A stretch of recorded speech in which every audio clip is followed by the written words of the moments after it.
UP के एटा में कबाड़ गोदाम में आग लगने से कई लोग झुलस गए। बताया गया कि गोदाम के अंदर खाना बनाते वक्त वहां आग लग गई, जो तेजी से फैल गई और वहां रखी एक पुरानी गाड़ी को अपनी चपेट में ले लिया। आग लगते ही गोदाम में अफरा तफरी मच गई और लोग आग बुझाने की कोशिश करने लगे। आग इतनी तेज थी कि उसकी लपटें दूर से ही दिखाई देने लगी।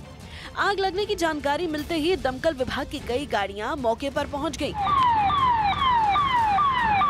आग इतनी भीषण थी कि दमकल कर्मचारियों को उस पर काबू करने के लिए काफी देर तक मशक्कत करनी पड़ी। एक कबाड़ की दुकान में आग लगी थी, जिसे एक प्रयास करके आग को पूर्ण रूप से बुझा लिया गया। लेकिन इस भीषण आग की चपेट में आने से 5 लोग घायल हो गए, जिन्हें इलाज के लिए पास के अस्पताल में भर्ती करवाया गया।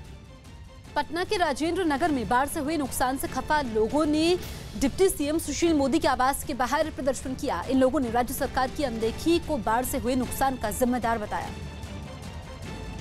जिसका विरोध जताने के लिए राजेंद्र नगर में बड़ी संख्या में लोग एकजुट हो गए और मार्च निकालते हुए डिप्टी सीएम के आवास का घेराव करने पहुंचे। इसके बाद उन्होंने वहां प्रदर्शन शुरू कर दिया। इन लोगों के हाथों में बाढ़ से हुए नुकसान के लिए मुआवजे की मांग लिखे पोस्टर भी दिखाई दिए। प्रदर्शन में शामिल लोगों ने सुशील मोदी पर राजेंद्र नगर में रहने के बावजूद बाढ़ के बाद लोगों की परेशानियों को अनदेखा करने का आरोप लगाया। इतना जल जमाव, जो कि वो खुद राजेंद्र नगर में रहते हैं, उन्होंने देखा नहीं सिचुएशन। एक बार भी किसी के घर में झांकने तक नहीं आए वो। वहीं कुछ लोगों ने बाढ़ से हुए नुकसान का मुआवजा नहीं मिलने पर आंदोलन तेज करने का ऐलान कर दिया। वो सोच रहे हैं कि आराम से बैठे हुए हैं तो बैठना नहीं देंगे, उनकी चैन को बेचैन कर देंगे। हंगामे की जानकारी मिलने पर डिप्टी सीएम के आवास पर पहुंची पुलिस ने लोगों को समझाने की कोशिश की, लेकिन डिप्टी सीएम से मिलने की मांग पर अड़े लोग काफी देर तक हंगामा करते रहे। इक्वाडोर में सब्सिडी हटाए जाने के बाद पेट्रोल डीजल की बड़ी कीमतों से गुस्साए लोगों ने एक बार फिर विरोध प्रदर्शन किया। सैकड़ों की संख्या में लोग राजधानी क्वेटो की सड़कों पर उतरे और सरकार के खिलाफ जमकर प्रदर्शन किया। मुंह पर स्कार्फ पहने प्रदर्शनकारियों ने सड़क जाम कर दी और टायर जलाकर सरकार के फैसले का विरोध किया। प्रदर्शन के वक्त सुरक्षा बल और प्रदर्शनकारियों के बीच जमकर झड़प भी हुई। सुरक्षा बल के जवानों ने प्रदर्शनकारियों को काबू करने के लिए आंसू गैस के गोले छोड़े और हवाई फायरिंग की। कई पुलिस वाले छतों पर खड़े होकर लोगों पर भी फायरिंग करते दिखे। इसके बाद लोग वहां से खुद को बचाने के लिए इधर उधर भागने लगे, जबकि कई लोग लकड़ियों की तख्तियों से खुद को ढककर वहीं डटे हुए थे।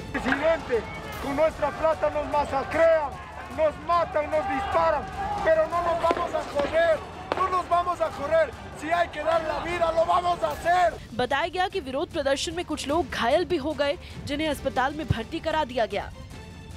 बीजेपी नेता के फार्म हाउस पर नकली घी बनाने की फैक्ट्री का भंडाफोड़ हो गया।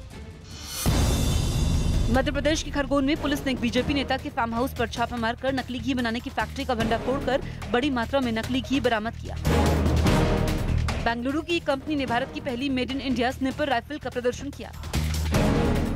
छत्तीसगढ़ के कोरिया में 2 लड़कों पर एक आदिवासी लड़की को अगवा कर गैंगरेप और हत्या की कोशिश का आरोप लगा। यूपी के महोबा में एक महिला की मौत से खफा परिवार वालों ने सरकारी डॉक्टरों पर लापरवाही का आरोप लगाया और शव सड़क पर रखकर कार्रवाई की मांग की। यूपी के बस्ती में एक ट्रक और गाड़ी की भीषण टक्कर में 3 लोगों की मौत हो गई, जबकि 12 लोग घायल हो गए। पंजाब के अमृतसर में किसानों को पराली जलाने का सिलसिला रुकने का नाम नहीं ले रहा। हाल ही में कांग्रेस से इस्तीफा देने वाले अशोक तंवर की हरियाणा के केसरी गांव में बीजेपी उम्मीदवार राजबीर को समर्थन के बाद उनके बीजेपी में शामिल होने की अटकलें शुरू हो गई। दिल्ली पुलिस ने पीएम मोदी की भतीजी से लूटपाट का दूसरा आरोपी भी सुल्तानपुरी इलाके से गिरफ्तार कर पूरा सामान बरामद करने का दावा किया। झारखंड के रांची में हिंदू संगठनों के सैकड़ों कार्यकर्ताओं ने मुर्शिदाबाद में पति पत्नी और बच्चे के हत्यारों को गिरफ्तार करने और ममता सरकार के विरोध में प्रदर्शन किया। बिहार के छपरा में एक हाथी की बीच सड़क पर मौत होने के बाद उसे मशीन की मदद से सड़क से हटाया गया।